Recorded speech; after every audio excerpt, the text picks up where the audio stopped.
Hi guys, welcome sa aking vlog. So ngayon po pala kasi ipapakita ko po sa inyo yung garden namin. Yan, so masuklay na pala po ako dyan para maayos yung buhok ko. So guys, pasensyahan nyo na po yung mukha ko dyan kasi hindi mo lang talaga maintindihan. Bahala na yan. So guys, pasensyahan nyo yung ingay sa aming aso. So guys, nabuo muna ako para fresh yung mukha natin. Para white bunga-bunga. Pero ang kulay ng ating pulbo is kulay pink. Kasi pink yung favorite color ko. Yan, minimix ko na siya. Tignan nyo mamaya guys, ang kabang-kabang niya. Yan, napapaganda pa pala ako dyan para mapansin. OA. So yan guys, yan yung gamit kong perfume. Yan yung favorite kong perfume ng Fiona. Kasi mabango siya eh. So, ano na lang guys. Yung maliit na lang yung binili ko kasi hindi tayo makaka-afford yan. Yan. Ay small, medium, di ba guys? Yan, pupunta na po ako. Yan, papakita ko pa sa inyo yung garden namin. Yan yung mga sili namin.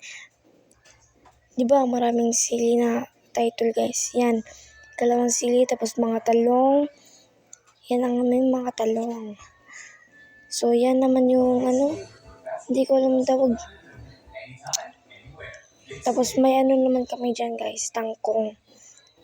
And may sili, talong, pineapple, basta marami pang iba. Talong guys. Tapos yan naman yung talong namin ng taba. Yan, so papakita ko lahat ng garden namin. Yan yung pineapple na sinasabi ko sa inyo kanina guys. Tapos yan naman yung talong. Ang haba niya, pero hindi pa daw papakuhan mamada. Kasi nga, marami na kaming talong na nakuha.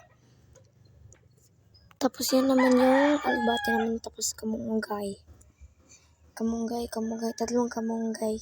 Ay, 4 pala. Yung dalawa is tumutubo. Ang lag ng cellphone ko, yan yung mga garden. Tapos mayroon pang iba niyan guys, na hindi sa amin. Kay Ate Loring pala po. Shout out pala dyan sa taong yan na si Ethan. At yan naman po si Bastay. Yan, hindi yan sa amin ang garden na yan. Kapit bahay namin. Yan, marami siyang sili. Bisaya ang aming sili. Tapos sa kanya is, hindi ko alam. Yan, maraming sili. Tapos mga tanglad. Yan. Tanglad yan. Na maraming sili dyan. Check. Yan yung garden niya. Tapos yan pala po yung bahay namin. Tapos nandyan sa gilid ng aming garden ay aming bahay. Tapos yan pala po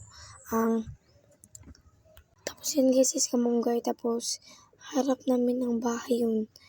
Yan yung pang ng kanang hindi ko alam. Nalito na ako guys. Tignan yung mukha ko kasi sobrang init. Tapos yan yung saging na hindi sa amin. Tapos may tindahan din kami. So magbabawi na ako guys. Bye guys.